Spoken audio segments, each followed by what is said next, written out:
السلام علیکم، زه یم فیضان پرویز او نن چې کوم ویډیو د چونکې تاسو ته ښکاري هم په باران او د سیلابونو حوالې سره ده. دا دریا کابل ډیم دی، هغې ولې معنی چې څنګه دا پاري چې کوم ځایونه ورسره دي چې کوم علاقې دی هغه ځای باندې لکه رنګ دا سیلاب راتېز شوی دی او هغې په وجه باندې چې دی دا هر څه ډډه کړي دي. داسې کورونه معلومه هم ورغلي یا چې موږ لکه څنګه مونسون بارونه شروع دي داسې لاهور کراچۍ کورونه هلته باندې شروع دي او ډېر زیات دي. که دې له موږ یو د عذاب شکل ورکوو نو هغه هم دی، خو لکه دې موسم کې چې دی داسې بارانونه کېږي.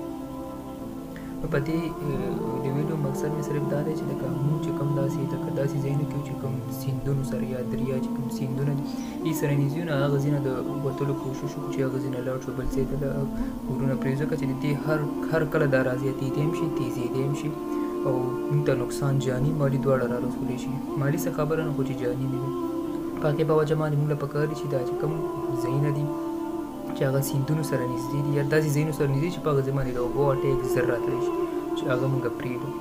بل چې دا هغه لاهور دی یا بلوچستان دی یا کراچۍ ده، په هغه ځایونو کې اوبه ډېرې زیاتې جمع شوي دي. نو موږ او تاسو له دا پکار چې د الله پاک نه معافي وغواړو او دعاګانې وکړو چې په خیر او د رحمت بارونه وشي او دا راته خیر وکړي.